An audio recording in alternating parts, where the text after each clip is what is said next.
Bonjour à tous, j'espère que vous allez bien. On se retrouve aujourd'hui dans une nouvelle vidéo pour parler de 5 choses que vous ignorez peut-être sur les AMG. Alors comme d'habitude, si cette vidéo vous plaît, n'hésitez pas à la partager et aussi à vous abonner et mettre la petite cloche. Même si aujourd'hui AMG est un préparateur reconnu de tous et une part entière de Mercedes, ce ne fut pas toujours le cas. En effet, c'est grâce à la Mercedes 300 SEL préparée par leurs soins qui remporta la course à Spa que la machine fut lancée. Ensuite, tout le monde voulait une AMG. Et encore aujourd'hui, il y a peut-être des choses que vous ne connaissez pas sur ce célèbre préparateur.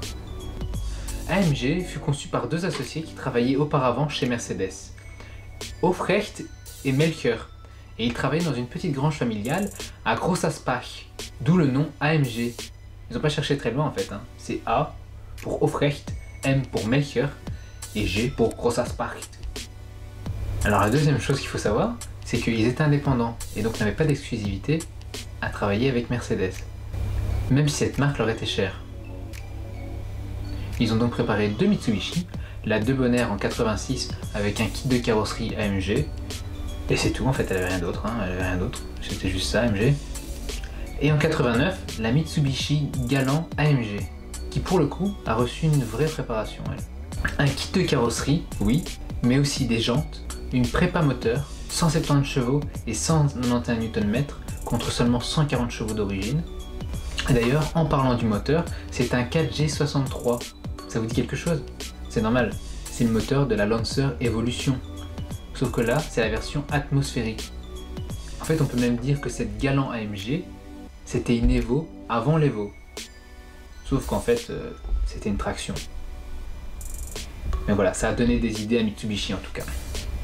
Alors la troisième chose à savoir, c'est que la première AMG fabriquée de série in-house chez Mercedes, c'est la C36 AMG. Elle était donc la concurrente de la M3. Elle possède un 6 cylindres en ligne de 3,6 litres atmosphérique qui produit 280 chevaux, ce qui lui permet de faire le 0 à 100 en 6 secondes 6. Et elle possède aussi une vitesse max de 250 km/h.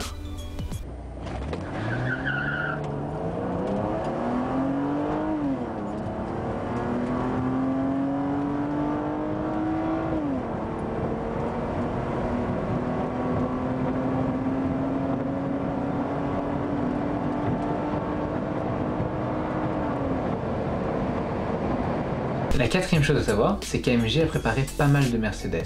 Pour ne pas dire toutes, ils ont même fait un monospace. Eh oui, le R63 AMG. C'est une AMG en fait que personne n'avait demandé quoi. C'est un monospace 4x4 AMG. Alors il utilise le M156 V8 de 6 litres 3 atmosphérique qu'on peut retrouver dans d'autres AMG du milieu des années 2000. Et ce V8 produit 510 chevaux et 630 Nm de couple. Le R63 n'a été produit que 2 années, 2006 et 2007. Étonnant. En fait c'était dû au manque d'intérêt, parce que personne n'avait demandé ça quoi, un monospace 4x4 AMG avec un énorme V8. Alors la cinquième chose à savoir, c'est que AMG s'est essayé au diesel. Et oui, s'il y avait la C32 et la C55 en essence, il semblait intéressant de proposer pour eux la C30 CDI. Elle possédait un 5 cylindres turbo diesel de 3 litres et elle produisait 213 chevaux et 540 Nm de couple. Elle fait produite de 2001 à 2004. Mais elle est quand même franchement rare parce que on ne voit pas beaucoup sur les routes et peu de gens savent qu'il y avait une AMG diesel.